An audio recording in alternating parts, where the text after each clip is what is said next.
I can hear you. Can you hear me? Yes. Oh, that's wonderful. All right. All right. Read. What? Hear ye, hear ye. Oh. Read ye all about it. Hot news. Jesus. How Are can we I talking listen about past Chappelle? this? Fuck yeah, we're talking about Chappelle. We're talking about a lot of stuff. But let's. We got a good podcast on paper, I think. Yeah, we got a lot of good topics. I'm excited to get into some of them. And it's only Friday. Yeah, we're taping a little early peek this behind week. The curtain. Peek behind the curtain. If Mel Brooks dies on Saturday, Check, it will check. not be. I shouldn't say that. I just cursed Mel Brooks. I can't believe you just said that. His son lives across Check. the street from me. Did you know that? Oh, boy, that's loud. I'm doing my levels here. I'm going to try to talk lower because my voice is... I got to take care of my voice. Yes, I know he does. I told you once on your block, I went by... I saw him pulling up, right? Yeah. And then Olivia is there with me.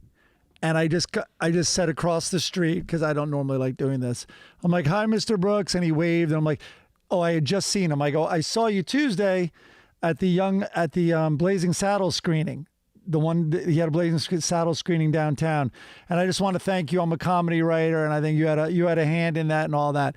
And I go, "And I just want it was shorter than this, but I go, this is my daughter Olivia, and I just want her to, wave to greatness," or something like that. And he just big smile, and he goes, "Olivia, your father has very good taste." Yeah. Yeah, he's friendly to everybody. We were, it was Halloween one year, and I took Owen out, and he was probably about maybe 10. And we had been playing backgammon for a while, and I was playing 2,000-Year-Old Man on vinyl. I had the original pressing of the box set of 2,000-Year-Old Man. And me and my dad used to listen to it all the time, and we loved it. I memorized it, and so I was playing it for Owen, and he fucking loved it. So we're out for Halloween. He's dressed as a fucking dinosaur or whatever. And then I go, "Owen, it's Mel Brooks." And he goes, "Somebody dressed up as Mel Brooks?" I go, "No, asshole, it's Mel Brooks." And so No, you stupid dinosaur. That's the real. So he turns around and I go, "Mr. Brooks, I got to tell you what an honor it is to meet you. My son loves the 2,000-Year-Old Man." And he goes, "Oh yeah, kid, what's your favorite part?" And he goes, "I'd rather have a rotten nectarine than a fresh." What's the joke?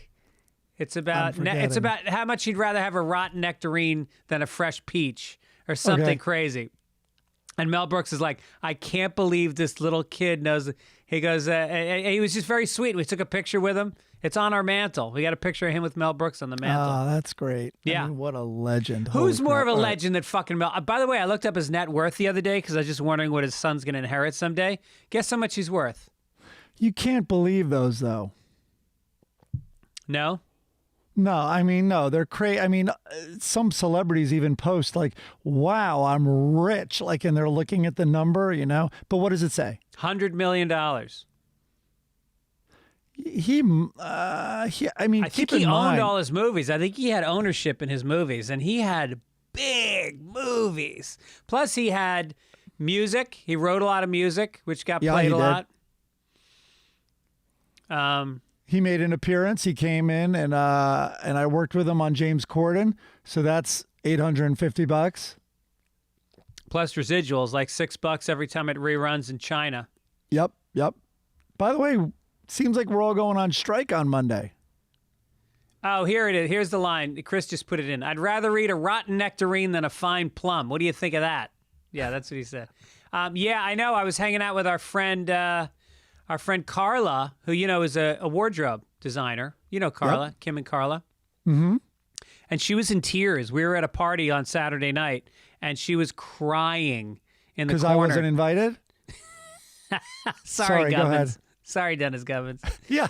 And she was like, "I've worked for 25 years in this business." And she goes, "And the worst part is the details about how overworked costume designers are. No lunch breaks, 14-hour days with, 8-hour turnaround, which means if you finish at midnight, they can have you come back at 8 in the morning, which means a lot of these people live an hour and a half from where they're shooting. So that's 2 hours of travel right there.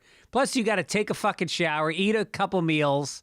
You know, it's insane. And she's like, and just the disrespect and all that. And she was just crying, thinking about the next generation of costume people coming up, that she hasn't done anything to make it better. So she's like, she's ready to strike. She thinks it's a really meaningful strike and that there's a lot of issues that they need to address. Totally. Never mind pay. Wait, what was the story? Oh, no, she was saying her assistants make $17 an hour. And these are people that have, like, you know, worked for years just to become a wardrobe assistant. And that's all you get. Something came up recently where it was, maybe I got like a check, or we were talking about, I don't know. Anyway, a job I had like 10 years ago. And it was like, someone had said like, oh yeah, but what would that be worth now? And I'm like, what would be worth now? All of us were paid more 10 years ago. Yeah, I was paid more. Oh, and by the way, not because of age. I mean, even like someone my age, you know, like younger than me now is going to get paid less. Than, oh, yeah, you know, no, they have all these when things like they age. bring in new writers and they call them assistant writers or something. And they're doing the same thing. They're sitting in the room, they're writing on the show, and they're given this new title where they can pay them like a third less money than they would normally make. And it's record-breaking profits, and Right. it keeps going up, and they always lie. I mean, the biggest lie ever was, we don't know. I mean, streaming's probably not even a thing. Like, Right. in other words, no, you can't monetize that. And then, of course, they turn around and tell all their shareholders at the meeting, where by law they have to tell the truth. They're like, streaming is going to be one of our biggest revenue sources, one of our biggest, you know, sort of, anyway. And the thing is we used to have the leverage of the broadcast networks had the Nielsen ratings, and so you could tell how many people were watching a show, and you could base comparable salaries on those numbers. The streaming services will not tell anybody how many times a show or a movie has been downloaded or viewed. And listen, for people who are, you know, think we're complaining and all that, because whatever. Anyway. Hey, you're sitting in a closet, Mike. Also, I'm freezing, and I'm like, oh, what could I do to get warm? I'm in a closet. I'm going to put a shirt on. I swear to God, that's what I was just thinking in here. All right, I'm going to grab, I haven't worn this shirt in forever. So anyway, one of the great fights about, you know, unions and residuals and why someone gets paid again for their work. I'm going to slaughter the names, but it was the head of, I think he was William Morris. And anyway, he became the guy with the big glasses. He became the most powerful guy in Hollywood. And he said when the Writers Guild or Directors Guild was threatening to strike, hey, I don't keep paying my plumber after he fixes my toilet. And one of the guys responded in the back and forth, you would if every time you flushed it, it coughed out cash. Which is perfect. That's exactly right. Okay, fine. Then don't charge money. Right. How about this? Don't charge. Of course, we're gonna fix your toilet, but never charge money again for people that use the toilet. How about that? No. Yeah. Oh, you stupid idiot. Anyway, speaking of charging money, the coffee boy. mugs went on sale last week, and we sold quite a few. Thank you for What your a support. disaster. But the disaster, well, it's not a Mike, I mean, the shipping is higher than we would like, and we've had a lot of people that are concerned about it. We've gone back and forth all week with our the guy who handles the storing and the shipping and the merch store guy. Yeah. Who's a great guy. He does a good job. He's done my cups and my T-shirts for years, but shipping has gone through the roof. And we got a mug that is over £1 because it's 16 ounces. So it's a big, beautiful mug, but it also costs a lot to ship it. So just be forewarned that the shipping is higher than we would like. And we were thinking about switching to a smaller cup, but it only saves a couple of bucks. And at this point, we've already pre-sold a bunch. It's ridiculous unless you're Amazon. And I found all these people complaining online about coffee mugs and how it's not worth it to like ship and all that, because if you're not willing to endure that, you know, shipping cost. But Amazon, obviously, with their, you know, economies to scale and everything, they take, and obviously Amazon hasn't made a single dollar, by the way, if you don't count their networking services. So anyway, it's tough. We looked into reducing the price of the mugs, and there's kind of no way around it. But they're So, beautiful anyway. mugs. It's a great Christmas present. We encourage you to buy them. Support the show. Listen, the We don't shipping charge might for the sound show. extraordinary at $15. That's 3 like nitro coffees at Starbucks, Right. Do or it. 3 lattes. Go to sundaypapers.net or fitzdog.com, and you will see the mug, and you can order it there for Christmas. All right. Let's right. talk to Chris first. Chris just wrote in the document that someone's glitchy. My Wi-Fi hasn't been good. Yeah. So, but the audio will be fine, right? Because we're recording it individually. Yeah. Don't worry about it. It's fine. I don't know why Chris is writing this. What's the difference? We can see each other. The videos are going to be not great. That's fine. It's a podcast. We want to thank John Cabrera, who did this. Who's really one of our top music producer performers. He's amazing. And He's one of our top music producers. well, he's a producer. I mean, that's what he does for a living. He produces music and he performs music. Okay, And first he time did- I heard the song. Now listen to the song again, and this is what I heard. Come on, Eileen. Uh-huh. Very weird. By the way, Because the I think first it was time you just Read All said that, About and It, for right? the first time in my life, I heard it as "Come on, Eileen." You never heard it that way? I never once in 30 years heard it that way. Come deep in Eileen? You never heard it that It way? does not come deep in Eileen. All right. Okay. All right, we got a lot to get to, man. Let's do this. All right. Also, the logo, Kyle Spencer did a very nice "Read All About It" logo. I like that logo. Can you see it in the document? Yeah, it says come on, Eileen. It's so. Hey, what are you doing coming on, Eileen? That's me sister. Corrections. Oh boy. Do we want What to read happened? this? No, I'm not going to read this guy. Stephen Hall. Read this guy. Correction validation. My girlfriend often points out how I say all the sudden instead of all of the sudden. It was with great jubilation when I realized Mike often says it like I do, validating me. I don't say all of a sudden. Ever. I say all of the sudden. What do you say? I say all of the sudden. I say all of the sudden. There's No, you of. don't. I say all of the sudden. All the sudden? Yep. Well, no, all of a sudden. It's all of a I might sudden. have it wrong. Listen, I might have it wrong, but I'm just telling you what I say. Well, let's break it down. All of a sudden. of- It's a weird phrase. All of the sudden. I think it's supposed to be all of the sudden. Here's the fix. Suddenly. Yep.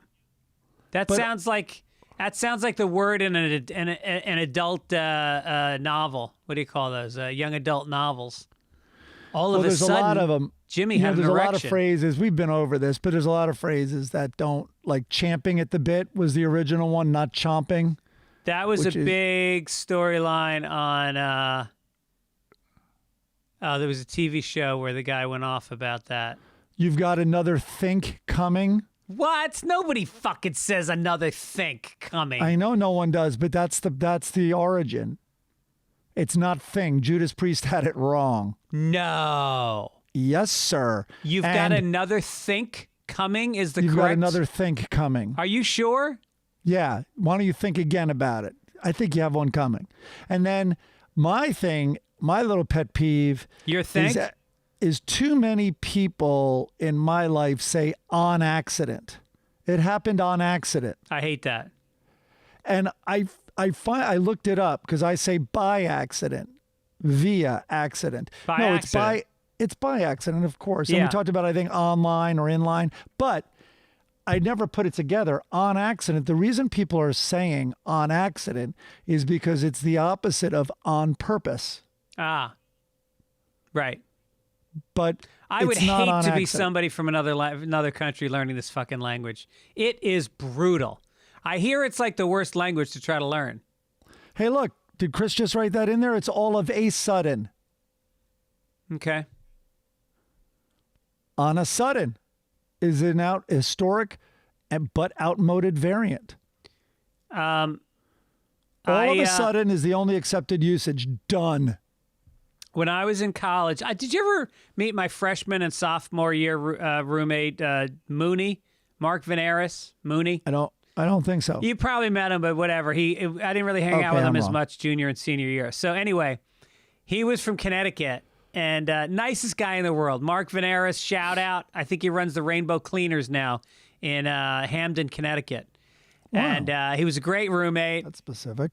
And he had the most, is it malapropisms? Is that when you say words wrong? Yes, it is. He had the best malapropisms. Like one time, remember there was Hurricane Gloria that hit Boston? Of course, we had to tape all our windows. We taped all our windows. With big X's. Yes. And I remember Chris Denman did it with swastikas. He said it would hold the glass better because it was going in more directions.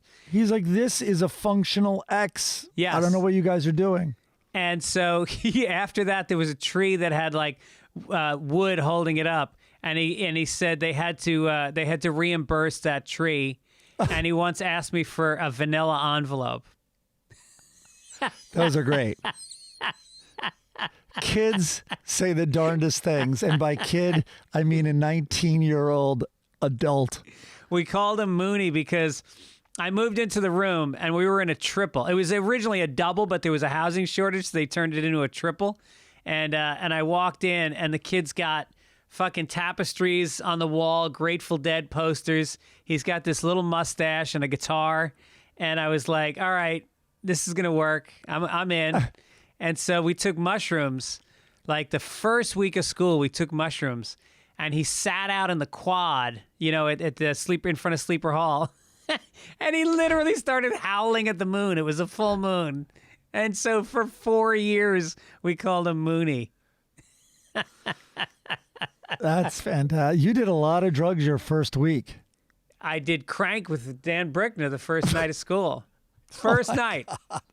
God. What is going on? Okay. All right, let's keep going here. What do we got? Here we go. We got a correction from Nancy Clothier, who's become a close friend of the show. She's a very sweet woman.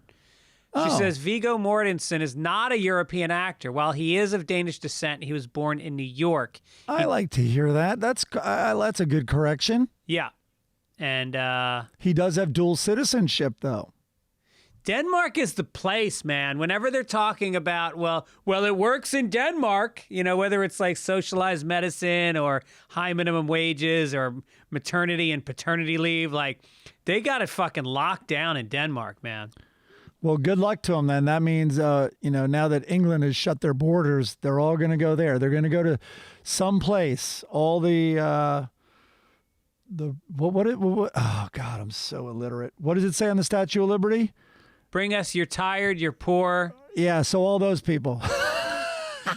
All those people are going to be the unwashed, what are they? There was more descriptive language. Anyway, they're all going to show up there because the world is hurting. And if someplace has a system that takes care of people, we're learning this in America too brutally right now. Well, Germany did a beautiful job, They set up a whole system for the Syrians that came in, and I thought you were talking about the 30s. Go ahead. I know they're still trying to replace the Jews they lost. So they took in 1 million. I think it was 1 million Syrians. It's always a problem. Listen, there's no winners without losers. And what do you think? The losers, and I'm of course speaking technically that they technically are losers. You don't think they're going to gravitate towards places that might help them? I might go there. Fuck it. I'll be one of the tired, they're poor. I'll show up unwashed to Denmark. Yeah. Matt Thompson was talking about the 550. We talked about the teaming. Yes. The song 515 by The Who. Girls of 15 sexually knowing the ushers are sniffing eau de cologning is about a teenage girls peeing on the seats when the bands play and the ushers have to spray perfume on the seats. Think it's about the Beatles. Wow. All right. First of all, I love that explanation, whether it holds any water or pee or anything, because that's amazing. Yeah. Girls at 15. I think that's the excuse the ushers came up with. The ushers are sniffing. Oh, the cologne. Yeah, that makes sense. I think that's the excuse the ushers came up with. An usher with cologne, because he's a suave douchebag, is now sniffing the seats of these 15-year-olds. He gets caught, and he's like, no. I'm doing. And then he takes out his cologne and he sprays the seat like he's doing his job. You pervert. Oh, I'm just spraying her panty drawer with my cologne because, this girl doesn't wash her panties. Female pat down. I'm going to be coming to the San Francisco Punchline November 4th through the 6th. Very sadly, Mike Gibbons will be unavailable as he will be visiting his daughter's college. I'll be in Michigan. Watching a football game. I've never been to a big... Oh, no, I went to Notre Dame once. It is fun going to big college football games. My dad brought me to an Army-Navy game when I was very young, and I remember how that was intense. Yeah. Those games used to be really big. Yeah. What do you think of the biggest college rivalries? Michigan, Michigan State? Or is it Ohio and Michigan? I think it's the SEC versus black people. I think historically that's the biggest college football rivalry. Yeah. Yeah. Okay, speaking of amazing things, you and I, we advertise a lot of products. They send us samples. Sometimes they go by the wayside. Sometimes we, Not this one. I already know what you're going to say. This one is Magic Spoon, and we love it. They haven't sent me a second batch, so I guess I'm gonna sign up. If you haven't signed up, it's this cereal that tastes like, I'll just say it. It tastes like the stuff you loved when you were a kid. Like, fruity, cocoa-y, all the fun flavors, peanutty that you liked, blueberry, cinnamon, cookies and cream, maple waffle. They didn't send me maple waffle. Somehow it doesn't tear the roof of your mouth apart like peanut butter Captain Crunch used to. But the key to all of this is it's healthy. You can cut down on your carbs and your sugar and your crap and eat something good now, and you can do it in the morning. 0 grams of sugar, 13 to 14 grams of protein, and only 4 net grams of carbs in each serving. I didn't even know it was gluten-free till someone told me that. Right, it's good. Your daughter it says it on the box. It's your daughter right there, can eat it. but it didn't even come into play. Only 140 calories a serving. It's keto-friendly, gluten-free, grain-free, soy-free, low-carb. Build your own box. Available flavors to build your own custom bundle are cocoa, fruity, frosted, peanut butter, blueberry, cinnamon, cookies and cream, and maple waffle. So, I happen to be a cocoa guy. I love the cocoa, and I mix it with a little bit of peanut butter. Oh, yeah. Chocolate and little Reese's peanut butter cup. With some oat milk. I put oat milk on it. Oh, yeah. Oh, Mike. Yes. Sorry, I just got a... Jesus, what happened to you during that ad read? No, I know. You know what it is? I lose myself thinking about Magic Spoon. I think about Magic Spoon, and I lose myself because I have to order it. I got to get it. I love it. What else can I say about it? Here's how you order it. You go to magicspoon.com/papers, grab a custom bundle of cereal, and try it today. Be sure to use our promo code PAPERS at checkout to save $5 off your order. And Magic Spoon is so confident in their product, it's backed with a 100% happiness guarantee.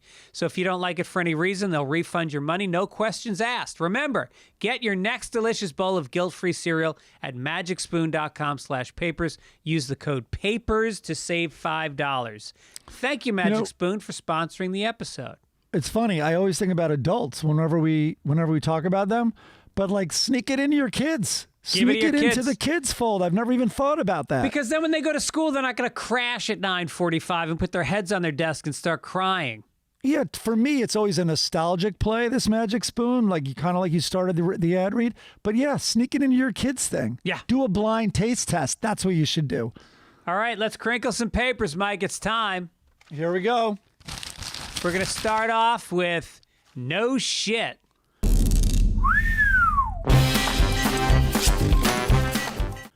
All right, in the no shit news, All right, this has changed since I put this in there just an hour ago. But the no shit news that I put in here was Netflix does not pull the Chappelle special from the network. So this week, Ted Sarandos issued a statement, quote, Ted Sarandos, the head of Netflix, quote, adults can watch violence, assault, and abuse, or enjoy shocking stand-up comedy without it causing them to harm others. We are working hard to ensure marginalized communities aren't defined by a single story. So we have sex education, Orange is the New Black, Control Z, Hannah Gadsby, and Dave Chappelle all on Netflix. Well, Hannah Gadsby, the stand-up comedian who famously, what would you say? She kind of like announced she was quitting and not doing jokes anymore? Right, which launched her career. So her comedy specials, Nanette from 2017 and Douglas from 2020, were both released through Netflix. But she wrote, Ted, you didn't pay me nearly enough to deal with the real-world consequences of the hate speech dog whistling you refuse to acknowledge. Fuck you and your amoral algorithm cult. I do shits with more backbone than you. That's just a joke. Just parenthetically, she had to say that's just a joke because obviously it's as much a joke as Family Circus does. The joke doesn't even make fucking sense. So thank you, Hannah, for letting me know that was a joke. Also, you stopped doing jokes, which is very clear. Continuing on, I definitely didn't cross a line because you told the world there isn't one. And then Gadsby captioned the post with, quote, yes, I watched the whole thing. Leave me alone. Hashtag trans is beautiful. Hashtag comedy is dead. Hashtag I killed it. Wow, so much to unpack here. There's a tremendously damaged ego that's has to be unpacked here. I would say the only thing that makes sense here is hashtag comedy is dead because I saw her two specials and there was a death. The comedy took a hit during those two specials. I thought she was likable and everything, but God, can anyone make a statement now with... Anyway, I'm Googling now because I lost the link where news came in right before we went on. So basically, Hannah Gadsby, she got famous through the open-mindedness of Netflix to put on a special that was very unconventional and, I mean, some could argue lacked any comedic content whatsoever. And he supported that. Okay, do you want me to read the latest? You try to not read 8 paragraphs, though. When do I do that? Always. Dave Chappelle. Wait till we get to the story about freezing water. Oh my God, that's worth it. That's for the stone people. That's coming up. Nice deep tease. But keep interrupting. It'll get shorter. Dave Chappelle closer controversy blast radius grows as Netflix pink slips dismayed staffer over leak. So here it is. The first line in this article. Now things are really getting messy. Netflix has today fired a longtime employee who leaked confidential financial information in response to the streamer's launch of Dave Chappelle's controversial The Closer. So I haven't read this. You don't want me to read too much, but they let someone go. I'm scanning it. They might have been motivated by disappointment and hurt with Netflix, but maintaining a culture of trust and transparency is core to our company. Okay, yeah. It sounds like they should have been fired. No? Well, were they trans? A female person of color, the staffer who was axed today, is also one of the organizers of a walkout next week by Netflix trans employees over The Closer. I know, but it sounds like two different issues. It sounds like they also leaked info. Right. Which really hurts her case. I'm assuming, sorry, their case. I don't know if they identify as a her. Right. So it hurts their case. Boy, if you're organizing a walkout, God bless you, and more power to you, even if I don't agree with you. But boy, don't do something illegal then or against company policy. You gotta keep that pure. I mean, look, I respect these people. The trans people at Netflix are very upset, and there's certainly material in that special that would cause trans and LGBTQ people to be offended. But that's, that doesn't define what Ted should do. He should put out a plethora of different entertainment and let people. My son, I talked to him yesterday. They discussed it in a sociology class in college. They discussed the special. It's causing discussion. It's causing dialogue. It's letting people speak out about how they feel about this. That's the ultimate form of comedy, isn't it? You're asking me about comedy? So I the more I know, the less I think, the less I really know, I think. Anyway, in fairness to our listeners, someone write in. I did this with Jay-Z too. I criticized Jay-Z. No one wrote in and told me where Jay-Z's genius is. And I'm saying I think he is a genius. I just don't know where it is. So anyway, same thing with this. It's not related in theme, but someone very, very literally and technically send to us the flagrant things that Chappelle said in his special. Well, that will incite violence, because that's the point the trans community is trying to say, is that this kind of speech is hate speech, and it causes people attacking people in the queer community. And please be careful that to contextualize it, which is all artists constantly ask for. If the sentence before something you send us that you are saying is flagrant, if he's like, now listen, I know this could upset people, but hear me out. Please include, like, the context is very important. If he's recognizing something as potential, like, that actually is important. I'm not saying it excuses it. Don't misunderstand me. I'm just saying context is incredibly important to this. And I really do, because boy, if you didn't see the special and you were reading these reactions, you would think it was like a Trump speech where he is really like baiting and really being provocative for provocative's sake. Right. Right. So that is not, I saw it, but I'm happy to watch it again. Right, so anyway, story developing. Okay. We look for your comments. We'll continue discussing it. I like that Netflix has stuck to their guns. Let's go to the front page. Here we go, sir. I found it. All right. Extra! Extra! Read all about it! Extra! All right, a 47-year-old woman, Saint, from Los Gatos, California, faces multiple charges for allegedly hosting high school parties where she served teenagers copious amounts of alcohol and encouraged sex acts that she sometimes watched, authorities said. Shannon O'Connor, good Irish woman. This is what happens when you fucking repress sexuality in a culture for centuries. Yeah. Now lives in Idaho, allegedly brought vodka, Fireball whiskey, provided condoms, and discouraged the teens from telling their parents about the parties or calling for help when one of them passed out in their own vomit. She allegedly lured teens to her house in the middle of the night over Snapchat and text and warned them not to disclose the parties or she could go to jail. The parties, held from 2020 to earlier this year, were mainly attended by 14 and 15-year-olds, and it wasn't uncommon for teens to drink to the point of vomiting and passing out. Well, the last part gets it right. I don't think a teen passed out in their own vomit. I'm pretty sure they passed out, then they vomited. Yes. Let's give them a little credit. Yes, yes. That's usually how it goes. I mean, how many times did you vomit as a teenager from drinking?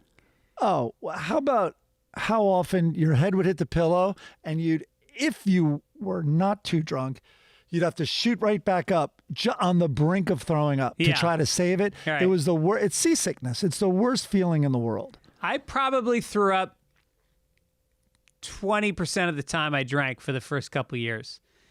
I remember being on the Vineyard. Jack Stout, my good friend who lives in Wyoming. So his family was kind enough to host me. They had a house on the Vineyard, and we would drink. And we might have been, I don't know, almost of age. We weren't young. It was after freshman year in college. That's when it was. And so I remember 2 twin beds in his room, and I I woke up in the morning and there's throw up all over the bottom of my bed.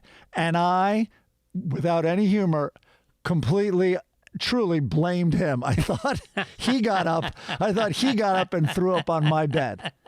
But I'm now thinking back to his poor parents. His parents, imagine now, like we're even older than his parents were. And it's like, the friend you're hosting just throws up all over your linens and your comforter. Yeah. Oh my God, what a disgrace. I remember that house. You know what I remember about those beds is they didn't have top sheets. They had a bottom sheet with a duvet cover on a comforter. That's what the bed was. And I remember I'd never seen that before in a house. And that's what threw me. That's why I threw up all over my the lower half of the bed. But no, this was like the teenage Eyes Wide Shut. She was going for a whole feel here, you know? Stacy's mom. Remember that song? No. Oh, yeah. Well, but that's kind of wrong because in that, everyone had a crush on the hot mom. I'm wondering if she's attractive because nowhere in here does it talk about like the boys wanting to have sex with her. Yeah, they don't mention her touching anybody. It sounds like she liked to watch. And, look, she was just a hostess. Just a fucking godsend. Can you imagine being 14 and 15 and finding a woman who's going to buy you booze and condoms and host parties? Who fucking I want to know who ratted her out. Pussies. I know. And she helped the community because all of a sudden, none of the boys needed to have sex with their teachers anymore. That's right. They had an outlet. That's right. It was perfect. By the way, I watched Blue Lagoon, or I skimmed through Blue Lagoon the other day because it was on my homepage for some reason on Netflix. Holy shit. I had to look it up. Brooke Shields was 14 years old. And you went to that guy's high school, by the way. What's that? You went to Chris's high school. Yes, Wasn't his name Christopher Chris? Atkins, who was 19 at the time, went to my high school. He graduated like 2 years ahead of me. And he was simulating fucking. They were making out, kissing And her neck, masturbating. kissing her back, touching her body, and I couldn't believe it. And they showed her naked, swimming in the water with her tits and her pussy. They showed bush. All right, easy with the descriptive language. It was in a lagoon. It's a safe space. Oh my God, 14 years old. I met her. When my father hosted the Jerry Lewis Telethon in New York, and she was a guest. She came on to like say a few words, and I was backstage with my brother and my friend Josh, and I was like, probably 14, and she was about 5'11" or 6 feet tall, but she was like the same age as us. But it was so weird to look at this human being and stand next to her. She put her arm around me to take a picture and just think, you're the same age as me. You're the same fucking species as me. She was so goddamn beautiful. Well, 15 years ago, she breastfed in my backyard. No. Yeah, she came over because my brother-in-law, George, his brother, anyway, she had a baby the same age as our babies. And she came over to my house in Santa Monica. And all of a sudden, like, it was feeding time. And my sister also feeding time. And they're out there. And so, of course, I ran in the house and then pulled the curtains back to peek out. And I didn't realize your sister breastfeeding? I didn't realize my sister was breastfeeding at the same time, and it was the biggest cock block ever. Yeah. I still watched. Oh, God. By the way, terrible feet, Brooke Shields. Don't say that. Go to Wiki Feet. You can see it for yourself. Oh, wait. Hold on. Is there really a thing called Wiki Feet? Yeah. No, there. All right. You're part of the problem. Texas school teachers told to counter. This is your story. This is, no, it is. I was like, this is one of those stories that's not true. Like, there's no way. And then NBC News is involved. So I anyway, Texas school teachers told to counter Holocaust books with opposing views. An official with the Carroll School District in Southlake is heard on the recording obtained by NBC News advising educators about what books they should have on their classroom shelves after a local teacher was reprimanded for keeping an anti-racism book in her library. quote, make sure that if you have a book on the Holocaust, that you have one that has opposing, that has other perspectives, end quote. A voice that is purportedly Gina Petty. How do you oppose the Holocaust? One teacher responds, according to NBC News, quote, believe me, that's come up, says Petty. It's like, but I kind of agree the more I thought about it. Like, why wouldn't you be like, now, here's what, like, what anti-Holocausters, like, what, isn't it helpful to learn what lunatics also say about it, and that you're going to encounter in your life? Right. Contrarian views. Yep. Holocaust deniers. But what I want them to do is, I hope they're teaching, I hope Texas, you know what is it? Something in my bonnet? What is it? A bee in my bonnet? Yeah. Texas is, I hope they teach the sort of opposing or whatever it is, the other perspective on the Alamo.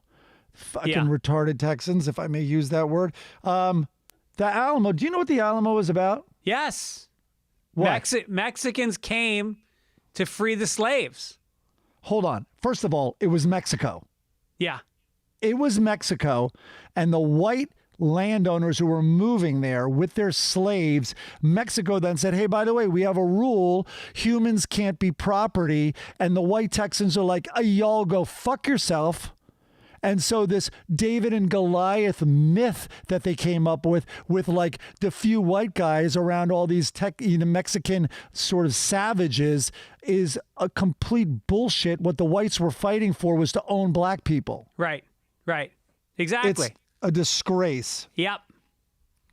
I mean, what's the other perspective on the, Hitler? Look, trains ran on time, sharp uniforms.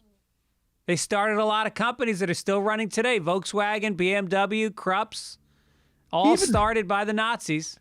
That's pretty good. But I would say also be more honest. Like, here's the opposing view. Some humans are worth a lot less than other humans. Yeah. And so they should be put in gas chambers and exterminated. Like, wow, Jesus, Mike. Like vermin. No, that is the opposing view. Yeah, right. It's truly the opposing. Yeah, sure, teach it. Yeah. Oh I my can't God. believe Texas is going off the rails. We got to maybe switch Florida man to Texas man. Let's talk about it in our next meeting. And to be clear, and I've pitched that, and to be clear, it's the egotistic Texans that I have a problem with. The people that think like Texas holier than thou, that aren't self-critical. Listen, have I ever not been self-critical of where I've lived? Listen, as comedians, we hone our craft based on being critical. But like, it's the Texans who are like, nah, we're the lone state. It's like, you know what? Fucking secede. Honestly, go.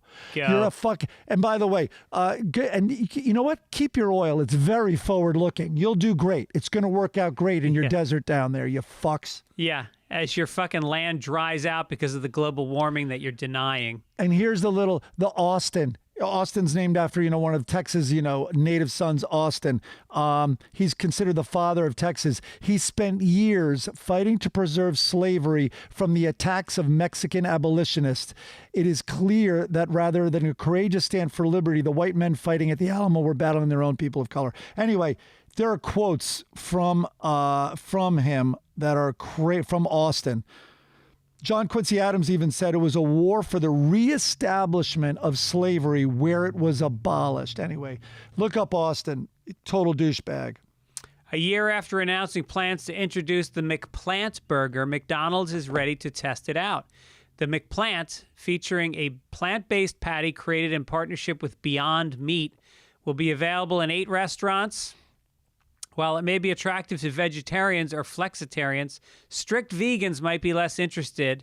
McPlant burger is served with mayonnaise and American cheese, along with ketchup, tomato, lettuce, pickles, and onions, and prepared on the same grill as the meat and the egg products. So, would a vegan really go through a McDonald's drive-thru? Well, I mean, I'm on the road all the time. I got to tell you something. Like Ian Edwards is a vegan, and he has a hard time working on the road because you don't have a lot of choice of your fucking restaurants sometimes. You know, you're in a airport and it's late and there's only one thing open and it's McDonald's. You got to eat there. I know, but I mean, given what McDonald's is, you know not to go there. They're pretty honest. Look at the walls. All their ingredients are posted. They tried to do salads. They might still do the salads, and apparently it's a huge loss. Nobody gets fucking salads at McDonald's. Imagine losing money on lettuce. Yeah. It's pretty hard to do. Right. But it's like, so it's not really for vegetarians. Don Gavin, you know, the Boston comic Don Gavin, who's maybe the greatest comedian I've ever seen. He used to have this joke. He goes, "Hey, I'm not a strict vegetarian. I eat meat and shit." Well, I don't eat shit, but I don't eat vegan shit.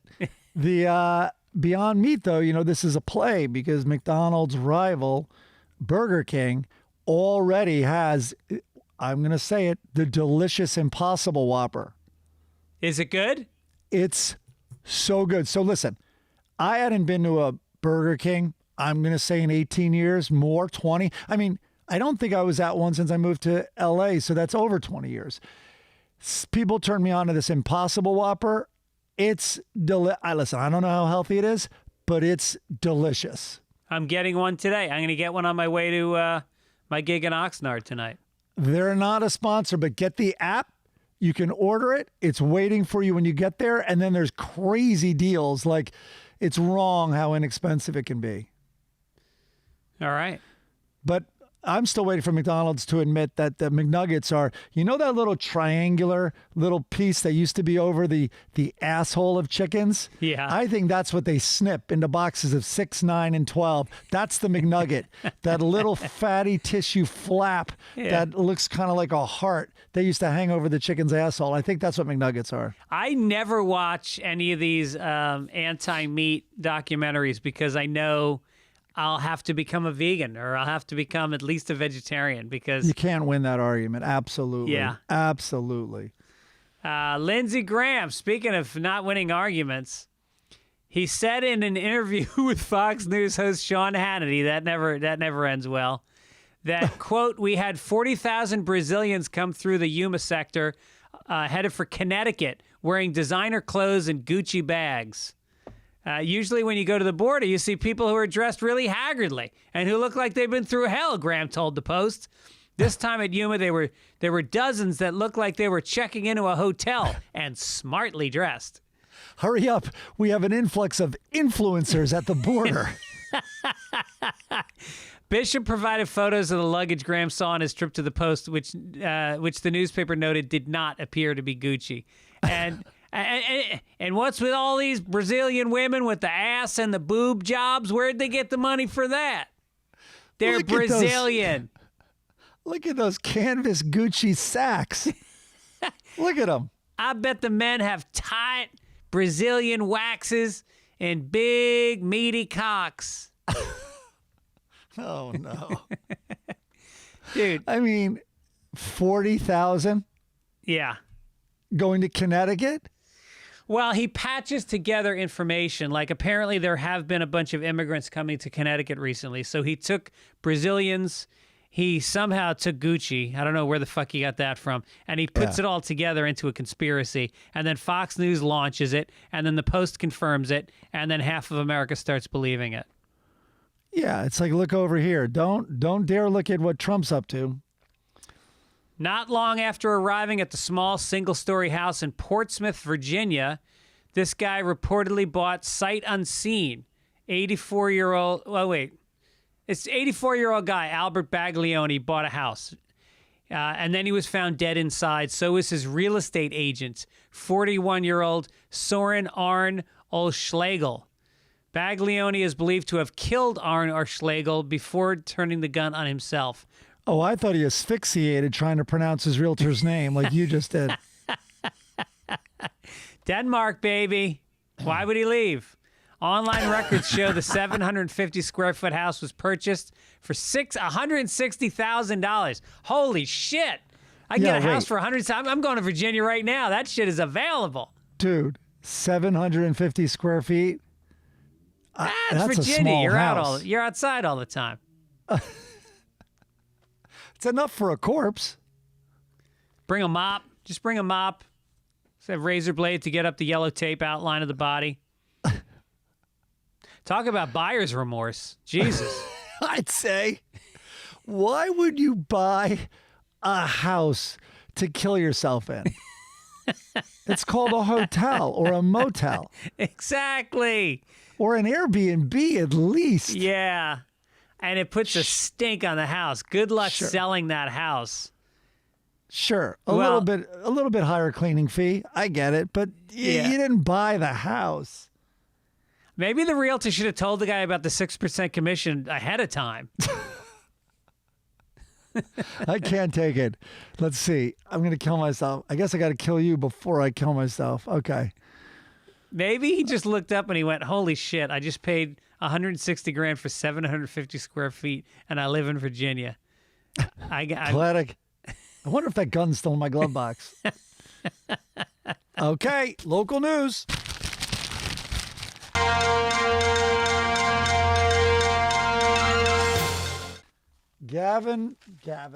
Governor Newsom vetoes a jaywalking bill. Governor Gavin Newsom vetoed a bill Friday that would have allowed people to cross the street outside of crosswalks when cars were not present without facing the possibility of a pricey jaywalking ticket. So this is in the state of California where all of us New Yorkers moved. Did you ever get a jaywalking ticket? They got me once for speed walking. I was going over 9. So I remember when we moved out here, a lot of us were like, that would be like a sort of badge of honor to get a jaywalking ticket because it's so ridiculous, especially coming from New York. I But would anyway, run. My first instinct would absolutely be to outrun the cop. Good one. Now you're going to jail for real charges. Yeah. So anyway, the argument was that these laws do not protect pedestrians and instead they burden people with unaffordable fines and subject marginalized communities to harassment by law enforcement. And there's a statistic that black people receive 3 times as many jaywalking citations as whites. But I agree with you, Greg, what you had said before the podcast, that you don't believe that blacks are getting 3 times the citations, like taking the shortcuts by jaywalking, because black people are late to everything. So it doesn't make any sense. I said that? Didn't you? No, Maybe Chris you did. Denman. Chris Denman said that. Oh, Denman said that? Yes. Yeah, that if they were jaywalking so much, maybe they'd be on time more. I think Denman has a good point. I don't know. Yeah, no, it really is. I read an article about it. It really is. It's like you got some guy who's working 2 jobs and he's just hustling to get from his fucking fry cook job to his janitor job. And he makes $100 a day and you give him a ticket for $200 for jaywalking. It's fucking bullshit. Yeah. Also, I mean, we're generalizing here, but also, right. Like you see, like, for instance, me, I'm crossing the street and the cop is probably figuring like, I don't think I'm going to get anything else on him or whatever. And he's probably thinking the opposite for a minority. I mean, again, I'm definitely typing, but isn't that what police do? Why do they call them Never mind. Huh? Let's do some entertainment. Oh, man, I can't wait.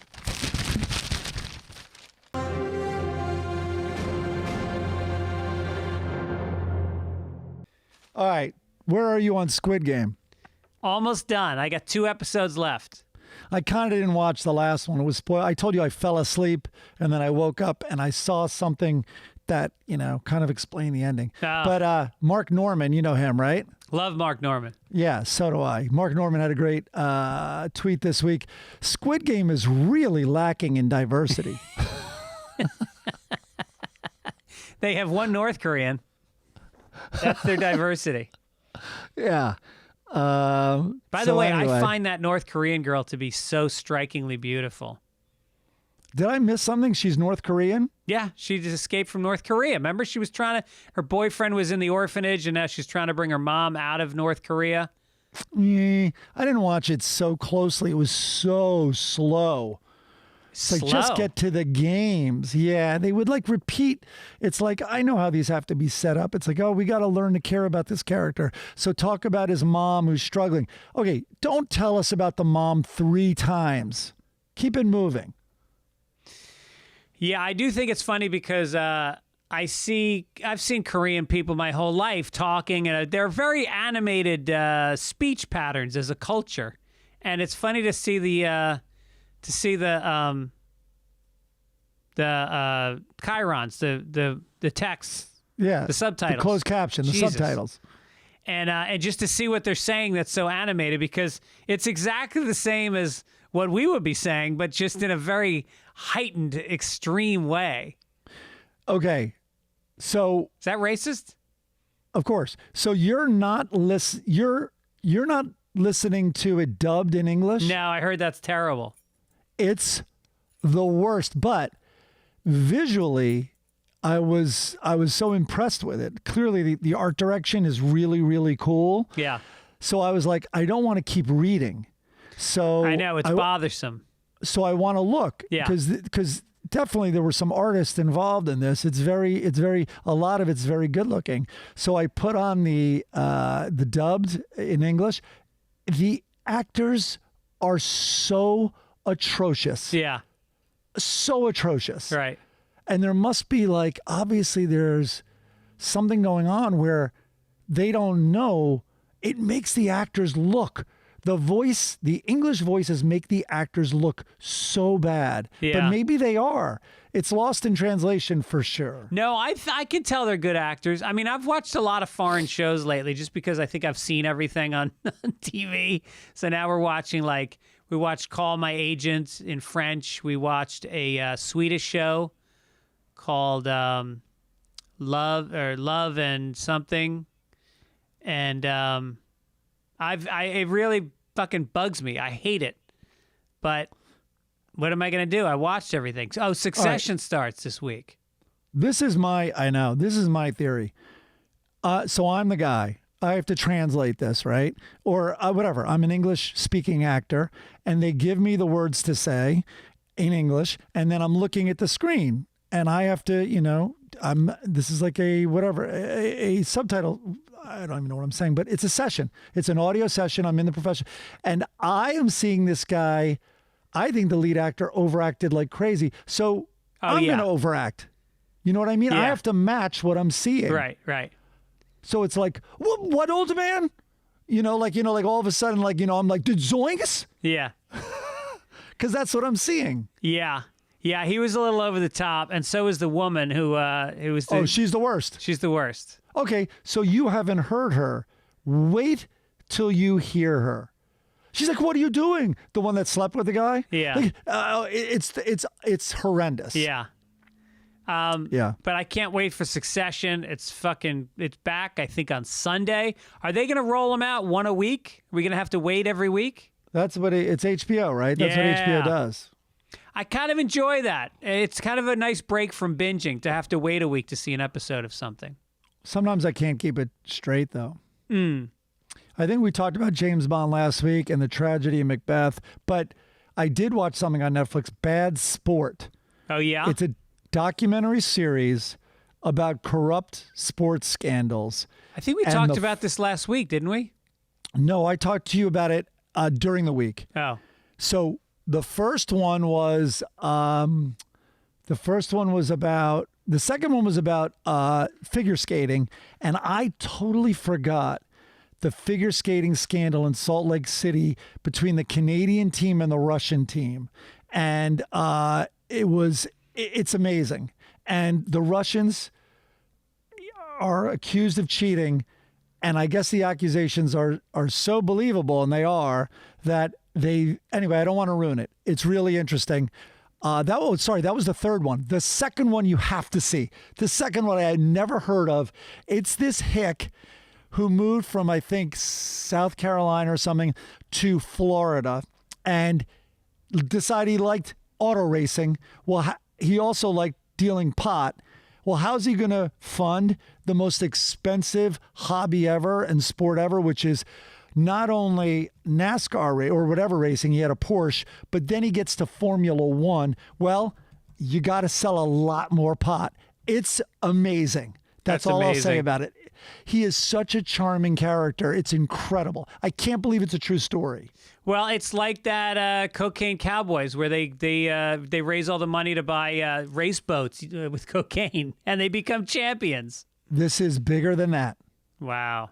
It's well, yes, I bet it's about on the same level actually of the amount, the scale of their smuggling operation. No, is so huge. These guys were the biggest cocaine smugglers in the country during the fucking 70s, right, and 80s. Yeah. This guy's the biggest pot smuggler in the history of anything, I think. When you see, Damn. Put it this way, it involved giant tankers. Wow. Yeah. And I get nervous when I go through airport security with a vape pen in my bag. I know. I'm trying to think what the first one was. Bad Sport. God, I'm just sorry. I'm not remembering what it is. But anyway, maybe Chris can look it up. Jonah Hill in the news. He wants the world to know that his body is not an appropriate talking point. The star took to his Instagram page to inform fans it, quote, doesn't feel good to read comments about his body. Quote, I know you mean well, but I kindly ask you not to comment on my body. Good or bad, I want to politely let you know it's not helpful and it doesn't feel good.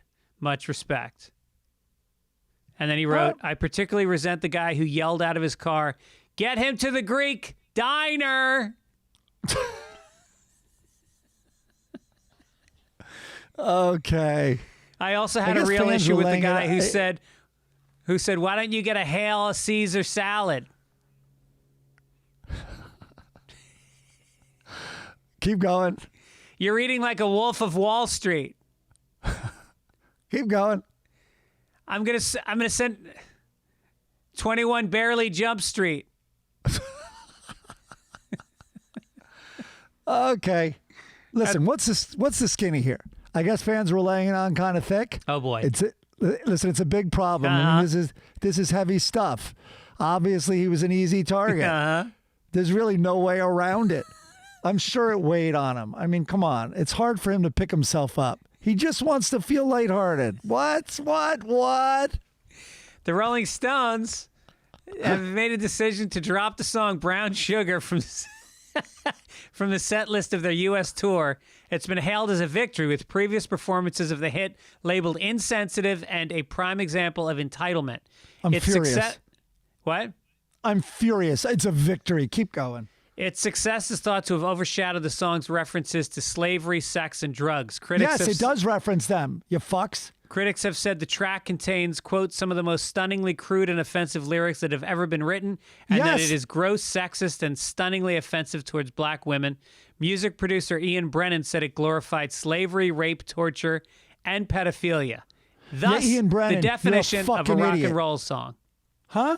It's the definition of a rock and roll song. Yeah.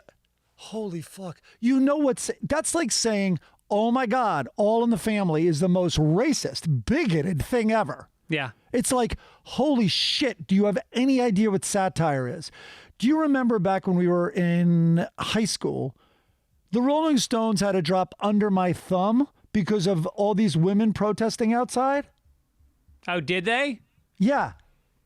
Under My Thumb, like she speaks when she's spoken to, like, you know, and do you not understand art?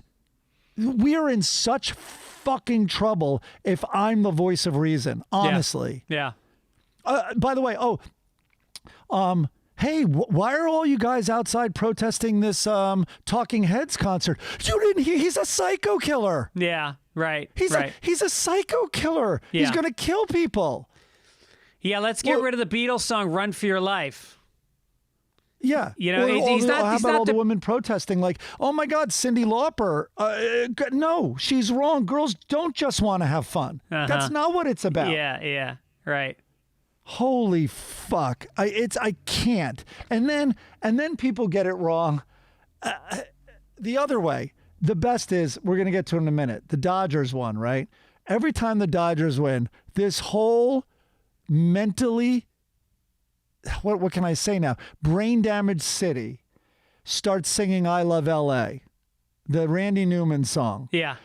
So this critic, Nicholas Pell, noted that parts of the song, it's filled with insults to the city. Yeah. He noted the Santa Ana winds, which he references in the song, are obviously, not pleasant and all that stuff. And that the 4 streets listed at the end of the song were 4, quote, must avoid streets during 1983 due to gang violence and urban neglect. And every time he listed one of the streets, by the way, I didn't know this. It was from Fleetwood Mac. It was Lindsey Buckingham and maybe Chrissy McVie, who were the ones, we love it. Those are the voices. Really? I never knew that. Yeah, I never knew that in that song. But he listed this gang-riddled street, and it's like, we love it. He's like, look at that homeless guy over there. We love it. Yeah. And L.A. is too stupid to even realize when they're being insulted to their face. Well, it's kind of similar to when a politician plays Born in the USA as some kind of anthem to the United States. The whole song is about how a soldier puts his life at stake in war and comes home to no jobs and no possibilities. So when journalist Timothy White asked whether or not I Love L.A. was written as an insult to Los Angeles, Randy Newman responded by saying he felt the lyrics were, quote, ambiguous. That means yes. And then in a separate interview, Newman confessed an affection for his native city despite its imperfections. Quote, there's some kind of ignorance LA has that I'm proud of. The open car and the redhead and the Beach Boys. That sounds really good to me. I mean, Oh. I feel like that about New York. Like, you can't live in New York and not hate things about it, but then it becomes ingrained with what you love about it. It's why I like living in Venice. It feels like, yeah, there's some crime and it's dirty and there's graffiti and you gotta watch your back a little bit. Like, in a weird way, I like that. Greg, there's a huge difference. These morons, stadium full of morons out here. No one knows it's ironic. Yeah, no one is like, there's the good and the bad. You know what? I have a love-hate. Clearly, anyone can have a love-hate relationship with any place they live. No, these people just love it. Yeah. It's just love. Yeah. There's no ironic loving it. There's no also like critical aspect to it. No, we love it. Right, We're just, we're brain damaged and we love it and we're just going to die this way. Daniel Craig in the news. This James Bond prefers his martinis shaken, not stirred, and his bars gay, not straight. Daniel Craig said on a podcast posted this week that queer nightlife has played a large part in his life and helped him avoid brawls. Quote, I've been going to gay bars for as long as I can remember. One of the reasons is because I don't get into fights. The aggressive dick swinging in hetero bars, I just get sick of it because it's like I don't want to end up being in a punch-up. And I did. That would happen quite a lot. A gay bar, quote, would just be a good place to go. Everybody was chill. You didn't have to sort of state your sexuality. It was okay. And it was a very safe place to be. And I could meet girls there because there are a lot of girls there for the exact same reason I was there. Yeah. This is exactly what I'd say if I was a closeted homosexual.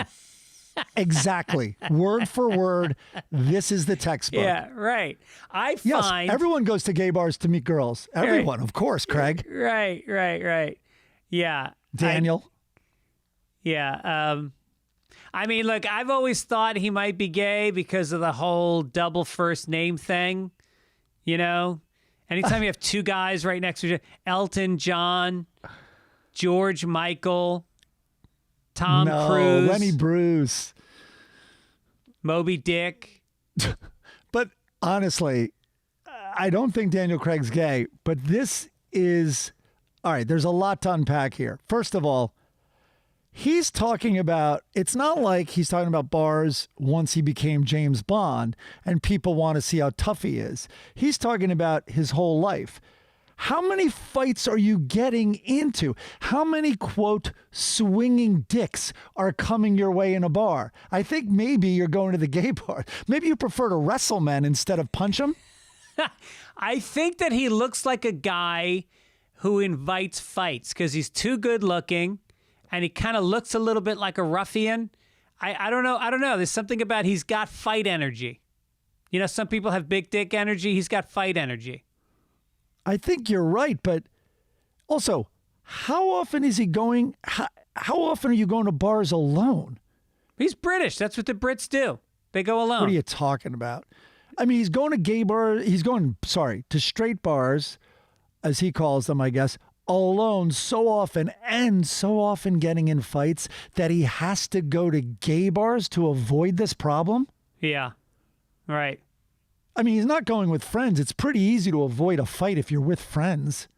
He was talking about one of the bars is in Venice. So that's the Roosterfish, which is a gay bar that we used to go to with our gay friend.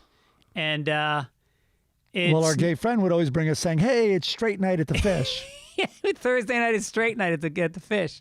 Whatever night it was, he would say that's straight night at the Fish. I went to a ton of gay bars with him.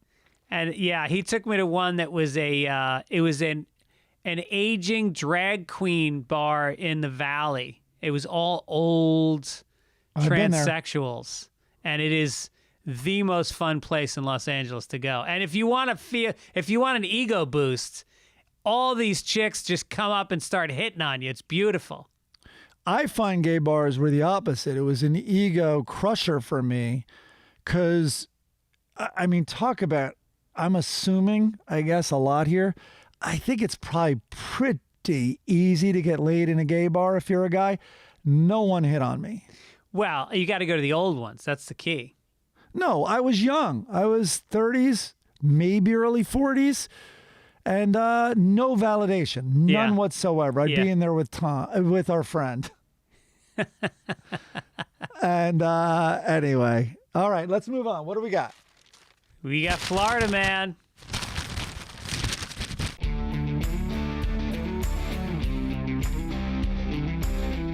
Here we go. A mural. I thought this was hysterical. It's really Florida people. I guess it's a man and a woman, but a woman first. A mural unveiled last year depicting a Florida city's first black female deputy fire chief this mural was unveiled, and she had on the mural a white face. So it prompted a lawsuit, a public apology, and the dismissal of 2 municipal employees, and it may soon result in an $80,000 payout. According to her lawsuit, this woman was hired. So it wasn't like she's a recent hire to the force. She was hired in 1996, was the first black woman in the department. She rose through the ranks to the positions of lieutenant, captain, and battalion chief.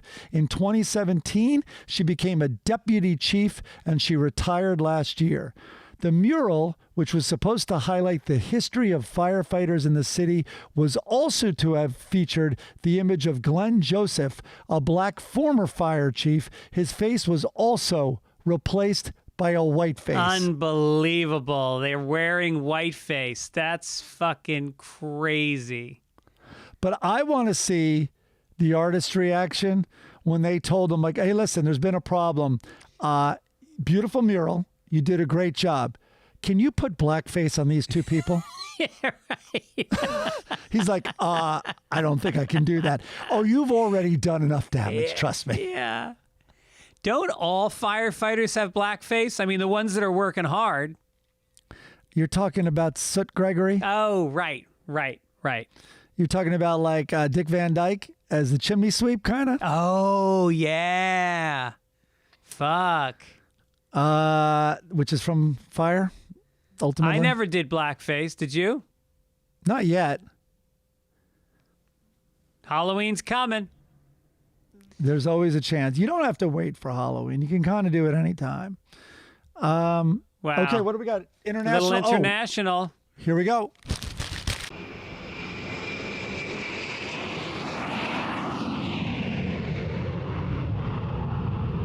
This story broke this morning. Again, it's Friday, and holy shit, man, this is a serious story. Conservative MP, which means a member of parliament, Sir David Amis, has died after being stabbed at his constituency in Essex. The police said a 25-year-old man was arrested on suspicion of murder after the attack at a church in Lee on the Sea. And all I have to say about this story is, hey, England, stop stealing our moves. Right. That's us. That's us with the unhinged lunatics who kill people they disagree with. Right. What the F? Yeah. I mean, well, it's funny because this is called, he was stabbed at his constituency surgery in Essex. They call it a surgery when they have like a meet and greet with their constituents. Ah. So he died under the knife at a surgery. There you go, Greg. Thank you. Good night. Thanks for coming to Sunday Papers. I'll be selling my pins after the show. A week ago, we talked about, I kind of stopped watching Bill Maher, and you and I have both worked for him. And we have, a definite healthy amount of respect for him. But then, we have some issues as well with him. So anyway, I don't think you still watch him, right? No. But boy, his thing went viral. He kind of broke down a prediction of the Trumpist seas of power that could go down beginning very soon with the midterm elections. And it's pretty frightening. It's frightening because it's all so doable and it's in the news every day. I mean, he's bald face going after any opponent of his prior to him running for the presidency again. So he's laying the groundwork for the overturn of the next election. No matter how many votes he gets, it will be like the same playbook as last time. He's going to plan on calling for voter fraud, and he's putting attorneys general in place in different states, especially Michigan and other swing states, where they will go his way next time. And to be clear, I am not talking about Republicans. I'm talking about Trumpers. Yes. Because this week, I guess it was news today also on Friday, Nevada, the GOP, the traditional GOP, like I think it was the head of the GOP party maybe in Nevada, said she's embarrassed. So there's been violence and these Trumpers coming up because they want to unseat Republicans who don't believe the election was stolen. Right. And she's like, this is a disgrace. And other Republicans in Nevada are saying the same thing. But meanwhile, in Congress, they're all staying silent. Like fucking 90% of these Republicans are still saying that the election was stolen. It's infuriating, and it makes me want to move to Portugal because I don't see how we get at whatever. I don't want to go down this hole. But anyway, the reason I bring it up is because in this story because if it goes the way Bill Maher is saying, if it even goes 3/4 of the way Bill Maher, there's going to be violence in this country. Yeah. It sounds like a threat. I'm not at all. This is the saddest thing I could say. Well, because the people that stormed the Capitol and tried to overthrow the government got slaps on the wrist. They got 3 months in jail. First of all, it's already happening. I'm kind of naive. The violence is already happening. Right. But why anybody that invades the fucking the Capitol building and tries to overthrow the government, they should be in jail for 30 years. These guys are going away for 3 months, 6 months. That's not a fucking example. That just says, okay, try it again next time. You'll be a hero, and you'll come out a fucking hero. You'll be a martyr among your little communities. I think they're trying to placate them, because obviously it would stir the pot. But by the way, just to clear up all the sensitive snowflakes who get angry at me on both sides, I really am saying the violence can come from the left or right. If it goes the way Maher is saying, I could see some leftist people completely losing their shit. And it's minority rule never goes well. And that's the left getting violent. And if the Trumpists don't get their way, they've already been violent, and they are going to get very violent. And I fear for politicians. Yeah. I really do. Right. So anyway, sports. Okay. Little sports. Let's liven this up with some sports talk.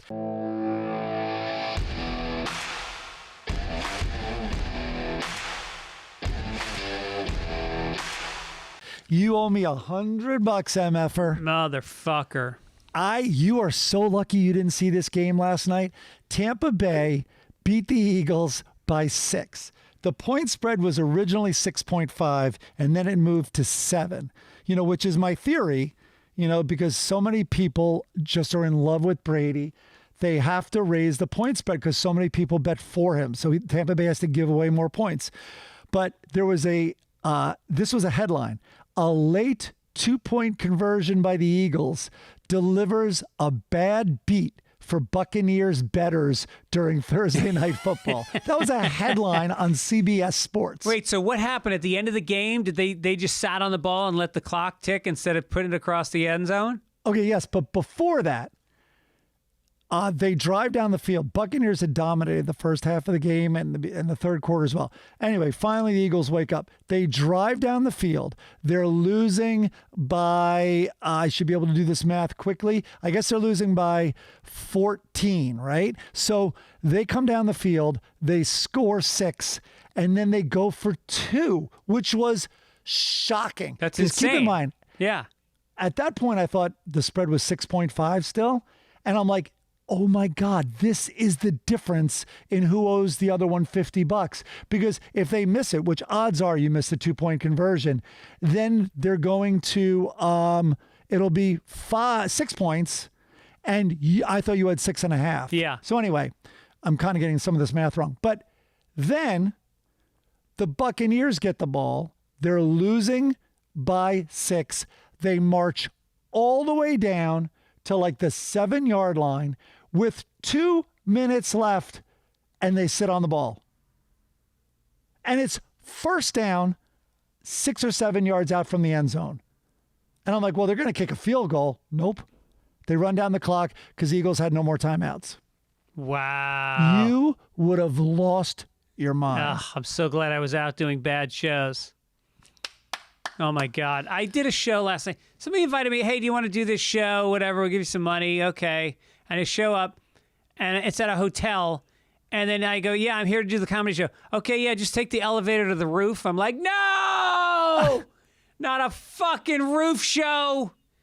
Such a captive audience. No one's paying attention. I go up, and it's all these, like, beds. It's like, pool beds laid out, and there's just people, Perfect. young, beautiful people, like laid out, drinking Moscow mules, and it's fun. And then there's a bar area that's super loud. I'm like, you know what? Comedians are so on the edge. Don't put us on a rooftop while we're performing in front of a bad crowd. You're either going to start throwing off little influencers or jump off yourself. And then I leave to go to another show somebody hit me up to do, and it was 12 people in this warehouse. It was so fucking weird. And they were very nice. Like, they laughed really hard, but, I mean, Jesus Christ. And then I went to the store. I went to the Comedy Store, and was that sane? that was good. That was really good. I had a bunch of new material that I did, and saw Bobby Lee. Bobby Lee is back in the saddle. He's killing it. He's so funny. So fucking funny. All right, back to sports. The Bears are at the Bucks next week. Okay. And so I don't know what the spread is yet, but okay. So the Dodgers, game 5, the do or die game. Last night, I also was sending you updates, texting you updates because you were on the roof threatening to jump off. The last play of the game, did you see it? No, I didn't. So tie game 1-1 going into the 9th inning. Dodgers are in San Francisco. They've each won 2 games. This is the rubber match. Top of the 9th, the Dodgers go up by 1. They score. So now all they need is 3 outs. Bottom of the 9th, Giants up. Giants get a man on first. So as all baseball fans know, you are only a grounder away from tying this game potentially, depending on where you hit the grounder. So, or any hit, and obviously a home run wins it. So there's 2 outs, man at the plate, man on first, 2 strikes, outside pitch, it's a ball. The guy check swings. They look up the first base line. First base umpire says he swung. You're out, strike 3. Series over. It was not a swing. I have no dog in this fight. It was not all the announcers, including Ron Darling, famous Mets pitcher, all the announcers say that was not a swing. Really? Unanimous. I mean, everyone. Now, Dennis Gibbons, our friend Dennis, he's a San Francisco Giants fan. He is beside himself. And let's listen. Dennis usually saves his rage for minorities who are getting their vaccines before him. And he also saves it for the golf course. course. His putter at. Exactly. He was like, I just give up. Because I guess there's like a history between these organizations and also bad calls. But it is was another the game in example. San Francisco? Huh? Was it in San Francisco? It was. Oh, they must have gone ape shit. No, they went crazy, and for good reason. Wow. Also, dude, here's some facts. A fact is, no matter what, it was questionable and super close. Even the ref admitted that. So at that point, you have to be like, I can't decide this playoff game. In other words, a call shouldn't do it. Unless it is really clearly a swing, I think I have to be like, I don't know. And if you don't know, you don't make the call. Yeah. But get this. Afterwards, the ref's name's Morales. Morales told us, a pool reporter, that, quote, check swings are one of the hardest calls we have. I don't have the benefit of multiple camera angles when I'm watching it live. When it happened live, I thought he went. So that's why I called it a swing. So Morales also said he had seen a replay of the last pitch and asked whether he still thought it was a swing. The crew chief, Ted Barrett, answered, this is a quote, yeah, comma, no, yeah, he doesn't want to say. Yeah. I mean, holy fucking shit. Yeah, I'm looking at it right now. That is a check swing means that the bat moves ahead of your arms and hands, that your wrists break. He was not, it has to be beyond 180 degrees, and it was not even close. And I'm sure there's some rules like that. It was a swing where you can't have it both ways. You could have hit that ball, and now you're pulling back because you see it's not a good pitch. Right. Wow, that's and that crazy. is not the case. All right. Well, by the way, you want to read this graphic? I can't read it, but I put it in the document. Somebody had a great Instagram post. Oh, yeah, this week I sent it to you guys. Yeah. I thought that was a really good one. By the way, this has nothing to do with anything. Don't expect this to be about... Wait a minute. Yeah, don't expect this to be about sports. So this guy, I want to give him credit. His name's Matt. I think it's Matt Larson. And his handle is at Larson Matt #2, the numeral 2. It's a perfect joke. After 16 years of marriage, is finding out that your spouse sucked 100 plus dicks before getting hitched a big deal, or is my wife just overreacting?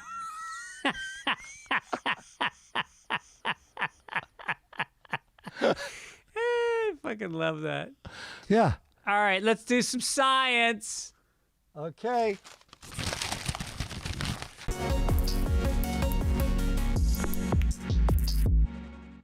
Here's the long story that you didn't... Okay. Physicists this week shattered the record for the coldest temperature ever achieved in a lab. And it turns out it was in the Queen's pussy. Hey now, we got jokes. I'm not saying her pussy is cold, but her tampons get freezer burn. Her pussy is so cold, the royal dildo is also an ice tray. Her pussy's so cold, Prince Philip went down on her in the 1930s, and the royal guard had to separate his tongue from her clit using hot tea. Okay, they achieved the bone-chilling, I think it's more than bone-chilling, they achieved the bone-chilling temperature of 38 trillionths of a degree above negative 273 Celsius by dropping magnetized, it was a real easy experiment. They dropped magnetized gas 393 feet down a tower. Okay. Anyone who's stoned listening to this at this point should hold on to your hats. Temperature is a measure of molecular vibration. The more a collection of molecules moves, the higher the collective temperature. Absolute zero, then, is the point at which all molecular motion stops. It's minus 459.67 degrees Fahrenheit, or minus 273.15 degrees Celsius. Scientists have even developed a special scale for blah, blah, blah. Near absolute zero. You ready for this? Things go a little sideways when it gets cold, Greg. Near absolute zero, some weird things start to happen. For example, this is an easy one.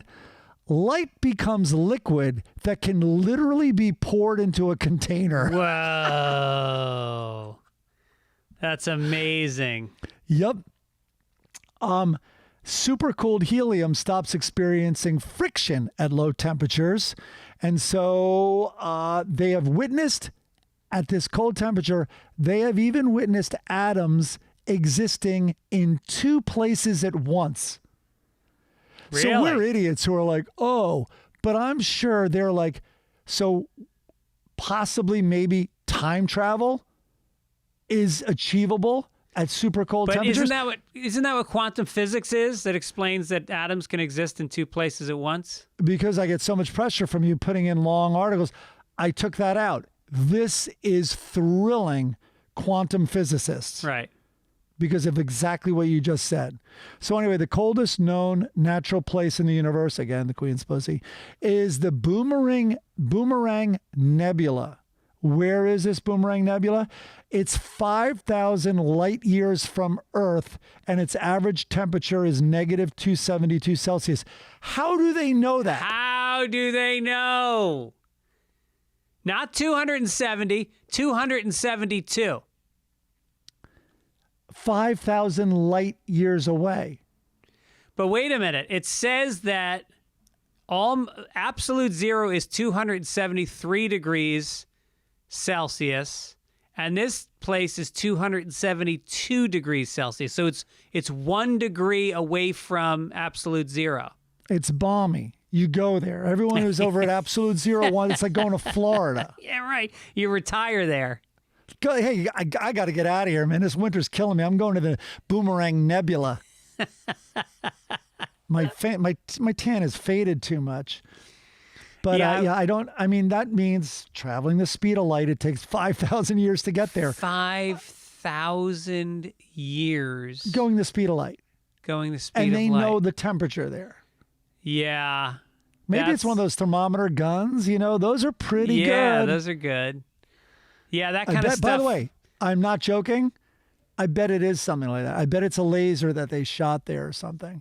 But no, but that's the speed of light. It would be 5,000 years. I want to just have to get dinner. there. I want to have dinner Never mind with back. Well, that's why I love Rogan's podcast. Is he'll have a scientist come on who can actually explain. See, we had talked about Korea too much earlier. he can explain all this stuff to him, and you can actually understand it. That's incredible. You're welcome. All right. All right. Good. Well done, Mike. You sold it. Business. Here's your business section. Cryptocurrency. For Chris and Charlie Brooks, finding lost passwords to cryptocurrency wallets requires figuring out how their clients' mind work. And that effort can help their customers retrieve a slice of what the pair estimates is about $4.7 billion worth of recoverable Bitcoin stranded in locked wallets. Ready for this? Nearly 40% of 1,000 U.S. crypto owners in a recent survey from Crypto Advantage said they had lost wallet passwords. Oh, my God. I freak out when I can't watch Hulu because I forgot. I don't know what the hell the password is. They estimate that about 20% of the 18 million existing Bitcoin appear to be lost or stranded. So a San Francisco-based programmer who couldn't find the wrong password to the hard drive the right password that stored his 7,000 Bitcoin. After 8 wrong guesses, he had 2 left to figure out the password before the virtual currency was likely lost forever. That's worth $350 million and he's got 2 more cracks at it, and then it's locked forever. Well, it's so funny. I'm reading the story as you're reading it, and you rounded it down to 7,000 Bitcoin, but it's 7,002 Bitcoin. Just those 2 are worth over $100,000, Yeah. correct? Right. Honestly, when something now tells me that's the wrong password, I just walk away. Well, I mean, it's like I that's give why up. I haven't bought Bitcoin. I had everybody telling me a year ago to buy Bitcoin when it was at like 20, and I didn't do it. Now it's at 50, and but the reason I didn't do it was because of this exact thing. I once saw it. I had a bike lock that had the twister, the tumblers on it that you line up, and I had to get a saw. I got a saw and sawed off the bike lock because I could not remember. I have a safe in my garage with $13,000 in cash in it. I wouldn't say that out loud. And the battery died on the tumbler. Yeah, combination thing. Can't open it. Can't fucking open it. And it came with a key. You're supposed to I have know an a lot of emergency people were key. going to open it in the coming week. What's that? I know a lot of people were going to try to open it in the coming week. So I can't find the key, and it's just sitting there. So I'm going to have to find somebody who's a safe cracker to get it open for me. I want to put this out to the podcast. I have a crypto guy. He's so into it. He is begging me to buy this crypto called Rose. So right into the podcast. Sorry, Greg, you're going to get all this mail. Thoughts on Rose? It's very difficult to buy. Like I'm already forget remembering a password. Just buying this crypto is an odyssey. Really? Yeah. But it's called Rose, and he's begging me. He's like, just the Winklevosses are backers, and Coinbase founder is a backer. Wow. And soon you're going to be able to buy it on whatever the most popular way to buy this. I forget the name of it, but everyone knows it. Where you buy your crypto. Soon it's going to be on there. But with those backers, he's like, this is going to be huge. Well, look, it's a pyramid scheme, and if you're sharp enough to grab it low and sell it high, the key is you got to have a strike price. Like right now, if Bitcoin's at 50, you have to say, look, if it goes to 80, I make whatever 30% of my money or 60% of my money. I sell it at that point. You have to sell. It's like being at the fucking blackjack table. You have to have a point that you will walk away. Otherwise, it will come down again. Well, maybe not if everyone keeps losing their passwords. Right. You can't sell it. You can't get to. Yeah. This day in history. Yeah, kid. Here we go.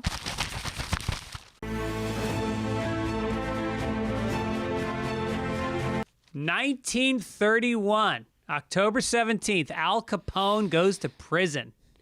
He got 11 years for tax evasion. That's what they could get him on.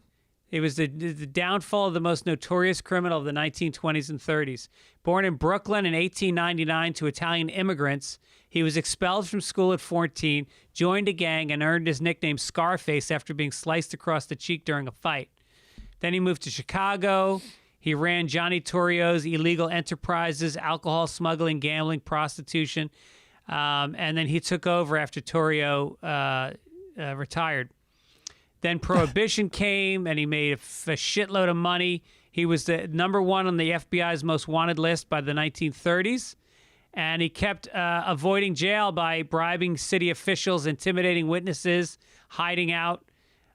He wiped out all of his opponents in gangland battles and slayings, including the infamous St. Valentine's Day Massacre, when he gunned down 7 rivals. Yeah, in an alley. I think it was in Chicago, right? Yes. And then Elliot Ness, the FBI agent, or was it CIA? FBI, led a team of officers known as the Untouchables because they couldn't be corrupted. Ness and his men routinely broke up Capone's bootlegging businesses, but it was tax evasion that finally stuck and landed Capone in prison. He began serving his time at the U.S. Penitentiary in Atlanta, but amid accusations that he was manipulating the system and receiving cushy treatment, he was transferred to Alcatraz, baby. Got out in 1939 for good behavior. And then he spent the final year in prison in a hospital suffering from syphilis. Oh, so he got syphilis in prison. He got out.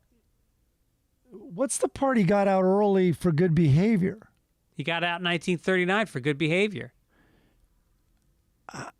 But he died in prison. Did it say that? No, he died at his home in Palm Island, Florida, at the age of 48. He was only 48. I just think about what I haven't achieved yet. A guy like that got so much done by 48. Yeah, you're referring to the syphilis? I mean, syphilis is really... whenever I see people having sex in any of these period piece movies, all I can think is these two people are giving each other syphilis right now. There was so much gonorrhea and syphilis going on throughout history. Yeah. How did everybody not have it? I think also once he got out of prison, it was like, okay, he probably got good advice. Listen, you're a very intense criminal with syphilis. There's only one place to go, Florida. He could have been this week's Florida man.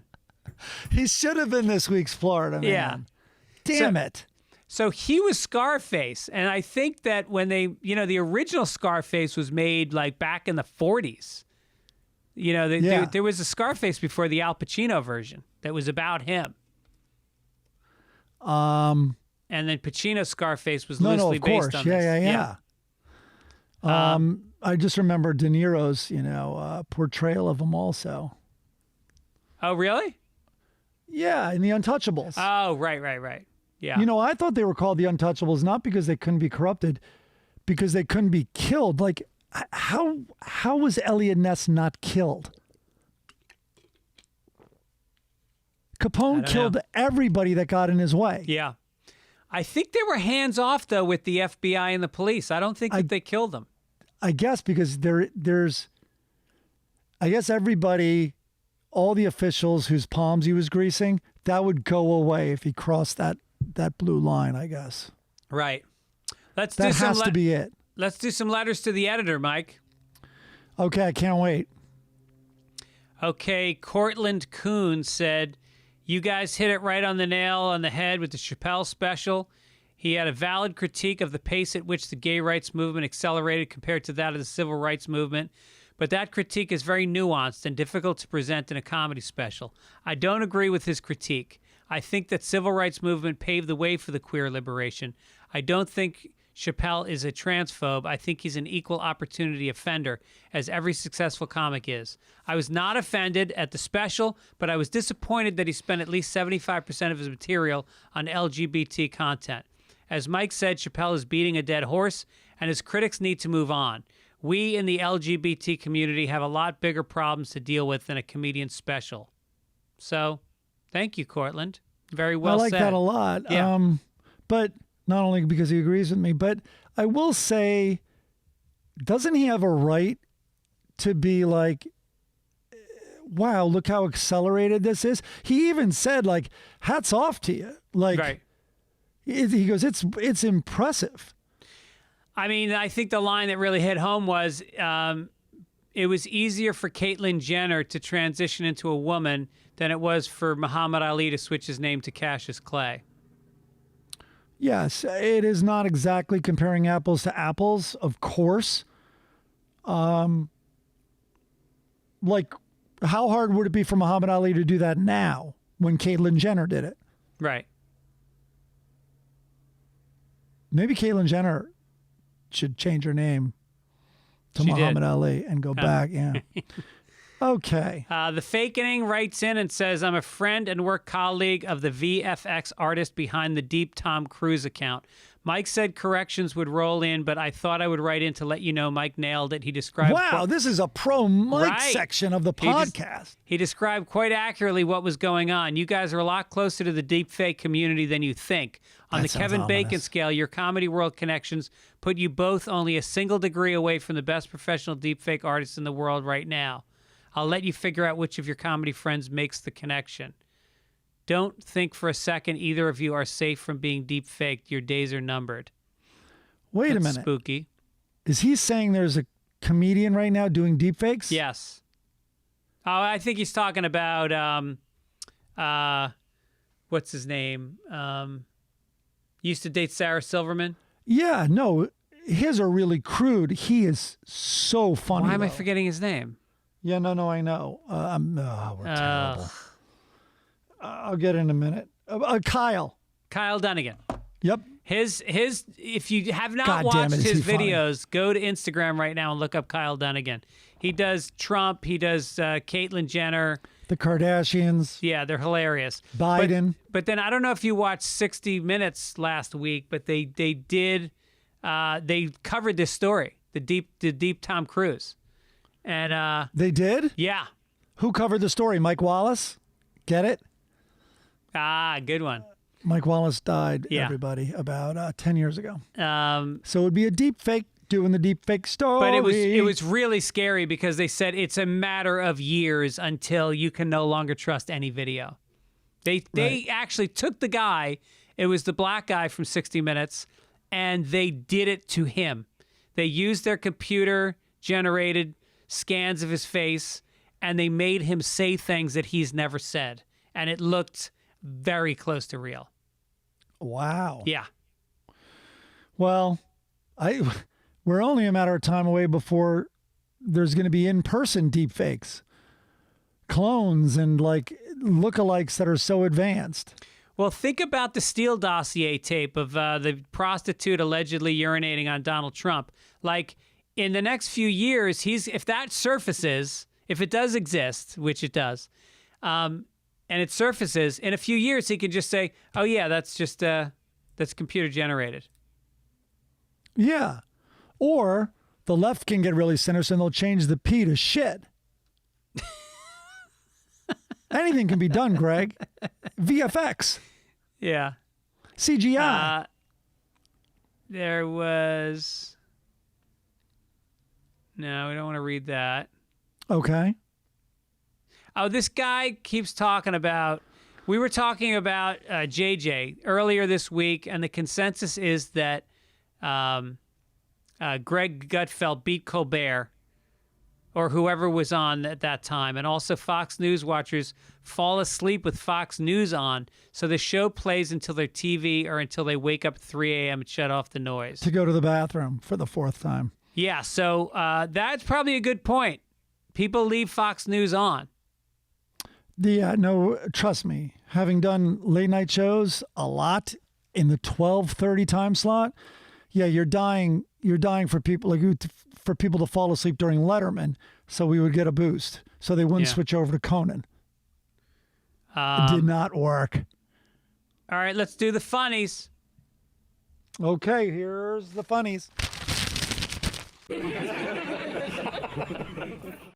We got a letter from Andy Beach who said, there's no doubt that Blondie is physically as hot as pen and ink can get, but your spot-on analysis of Dagwood's pathetic shortcomings have worked to expose the shortcomings of Blondie, who is clearly a spineless and damaged shell of a woman. Now, take it easy, Andy Beach. You got to understand, this thing she was created back in the 30s. That's when she was born. And she was a flapper, and there was a different... There was a different template for marriage back then, and Yeah. they've stuck to it. But I get it. She should fucking divorce him, but it doesn't take... He said, I'd still totally fuck her, but she's not the full package or cartoon wife material. Oh, yeah, you wouldn't marry Blondie. I'd love to see a fucking animation of you, Andy Beach. I'd like to see what kind of big dick energy you're bringing that you wouldn't marry Blondie. It would become he'd totally fuck this drawing. So, I mean... That's nice. Right. Brad Goss says, Greg has said dozens of times that he wants to be animated so he can bang Blondie. This would be easy to accomplish. Please have a Fitzdog banging Blondie contest with your listeners where they draw Fitzdog in sexual acts. You know what? No, I really don't want that. And we're going to put it on a mug, and I'm going to vote that mug to the top despite what the real vote says. And it will literally, it won't be for drinking coffee. It'll be to vomit in when you look at the picture. Perfect. Michael says, my grandfather used to work for the Des Moines Register, and when he had a heart attack, the staff had gotten Bill Keane to draw a giant Get Well poster that the whole staff signed and gave to my grandpa. It's been framed and hung at my parents' house for as long as I can remember. The drawing was of the hottest nurse you've ever seen holding a stack of letters, leaning into a hospital room with a caption that reads, You're so popular, Mr. McNally. Say, what's a gold brick? Growing up, I always thought it was cool that we had a Bill Keane original hanging on the wall, and I had a lot of reverence for Family Circus as a result. We had tons of volumes of Family Circus collections in my house, and I would read it constantly when I was young. I didn't understand a lot of the jokes as a kid, and always figured it must be meant for older audiences that buy the paper. Thanks for the podcast. I now realize that the reason I didn't understand the jokes is that they weren't jokes in the first place. Exactly. Exactly. Well, that was very sweet of him to take time out from playing 36 holes a day to write a cartoon for this guy who had a heart attack. He probably did it in the golf cart. Yes. Between holes with no thought. Man, heart attacks back then were like a big deal. Now it's like like my mom's heart surgery. It's just, yeah, she had it. She'll be out of commission for a couple months, and then that's it. Back to... Except me, who has the beginnings of blockage in the valve that the medical community refers to as the widowmaker. Yeah. I fooled them, though. I got divorced. So it's impossible. I can't make a widow. All right, let's do some cartoons. We'll start off with a little Hagar the Horrible. He's sitting in a bar with this guy who's dressed in a suit, which is unusual in the Middle Ages. And all of a sudden, out of frame, there's a dialogue that says, "There you are," and the guy in the suit says, "Oops." Hagar says, "Your wife?" And they turn to the next frame, and the wife is standing in the doorway, and he goes, "Almost." But the reason I put this one in is, look at the body on this fucking wife. Are you kidding me? She's got like 34 double D cups, a tight waist. She's fucking gorgeous. Did women look like that back then? Wait, what are you talking? Wait, what are you looking at? Oh, you can't see it. No, I can. Oh. Are you talking about the bride in the doorway? Yeah. That's a dude. No, it's not. I think that's what almost means. It's like almost a wife. Yeah, but what about the breasts? Dude, look at you're attracted to that? Look at the arms. Look at the face. Well, she's got a veil on over half the face. She's very angry. She's very angry. Look at the hands. The telltale sign. Look at the hands. There's no Adam's apple. No one has an Adam's apple. It's a cartoon. So you think that there's breast implants in the 11th century? With the 11th century, I don't think they have a bottle with writing on it like that. He's wearing a necktie. Yeah.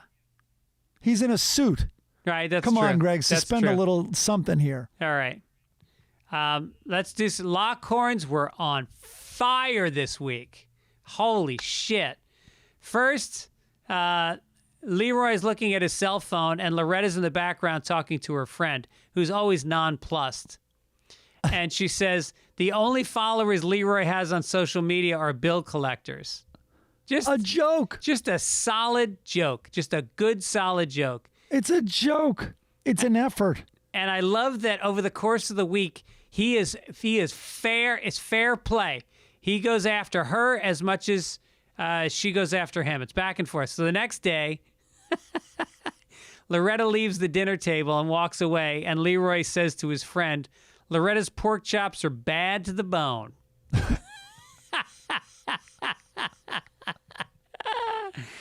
And then on Sunday, she says to him, how will you know when I'm not speaking to you if you're never listening?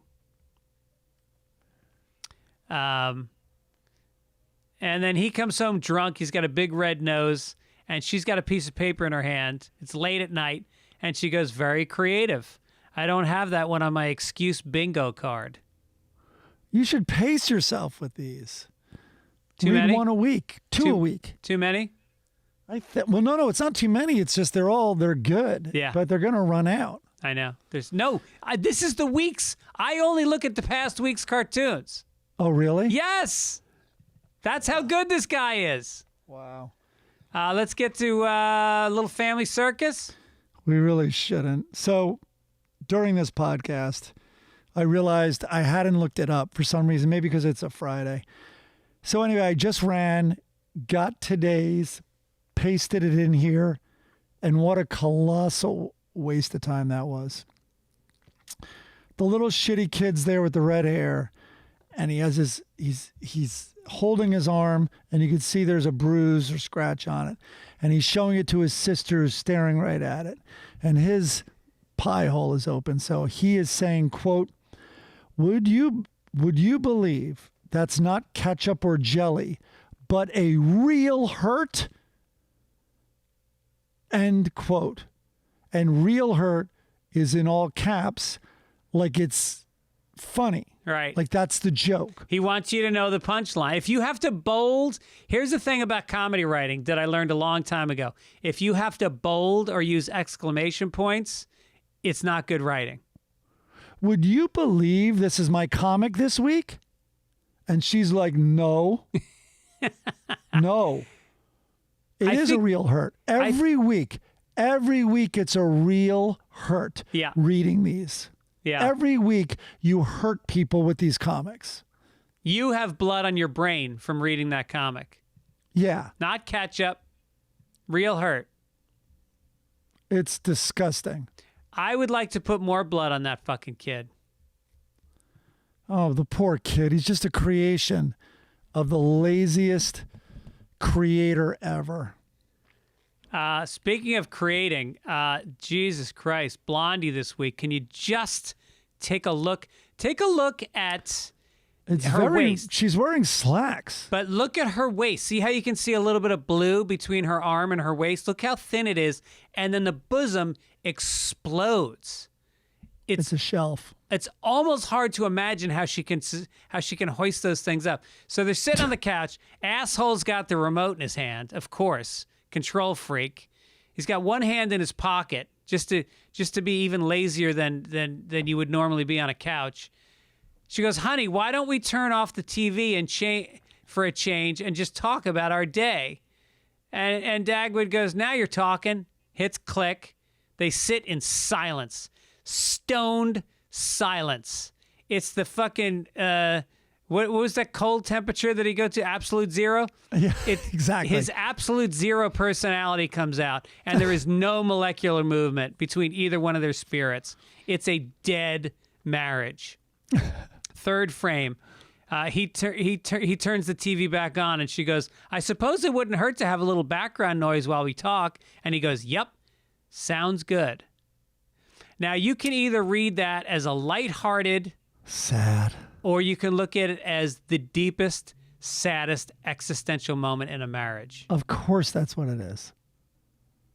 Why wouldn't he throw a move on her, Greg? That's my question to you. That's what I'm saying. At the second that TV went off, my fucking leg would go over the top of her. I would dry hump her until she squealed. Wait, okay. So now we all have learned the definition of your phrase, throw a move on someone. That's how you throw a move. You throw the leg over the top. That's where it starts. And you dry hump. Till they squeal. I used to dry hump so much I would get scabs on my penis. I was a dry hump maniac when I was a teenager. I told you the joke I've been trying to figure out for 30 years, but that it's dry humping. It's like, oh, no, I thought you made it all the way. No, oh, no, we were having sex. What? But I refer to sex as dry humping. It's self-deprecating. I don't get it. Penis in the vagina, but I refer to that as dry humping. My daughter's home from school today, by the way. Why? Because she's not wet? Exactly, Greg. Oh, God, Jesus. I think another 30 years you're going to have something brown there. Sugar. 30 years working on that. That's great. Yeah. Congratulations. I got a little more time. All right, listen, Mike, I'm off for Oxnard. By the time this comes out, I will have already done my shows in Oxnard. But, you can look for dates coming up in San Fran and then Portland, Lexington, Kentucky. It's all at fitzdog.com. And don't forget to pick up a mug. Go to fitzdog.com or sundaypapers.net. Pick them up now. They're $15. Shipping might cost you another $10 to $15 depending where you live, but it's totally worth it. What a smile on the face of your loved one who watches Sunday Papers when they open up that gift on Christmas. Pre-order it now, and Enjoy it. I'm heading to Graceland for a wedding this Nice. weekend. Yes. Solid. I'm going to check Wheeler out Walker Memphis. Jr. Yep, I'm going to check out Memphis.